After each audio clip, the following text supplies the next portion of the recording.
உங்களோட பழகி பழகி பழகி தோற்று போய் வந்து நிக்கிற ஆண்டவரே, அவமானப்பட்டு வந்து நிக்கிற ஆண்டவரே, மனம் நொந்து வந்து நிக்கிற ஆண்டவரே, யாரிடத்துல நான் ரொம்ப பழகினோம் அவங்க தான் ஆண்டவரே என்ன ரொம்ப காயப்படுத்தினாங்க.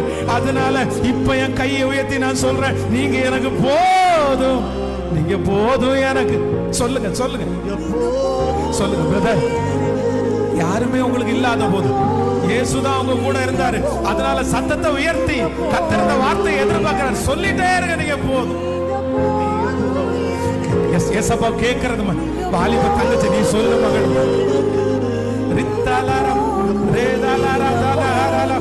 நிறைய பேருடைய எதிர்காலத்தை கர்த்தர் இப்பொழுது எழுதி கொண்டிருக்கிறத நான் பார்க்கிறேன்.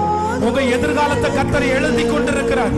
ஆகாது என்று தள்ளப்பட்ட இந்த கல் மூளைக்கு தலைக்கல்லாய் மாற போகிறது. அது கர்த்தராலே ஆக போகிறது. அது நம்முடைய கண்களுக்கு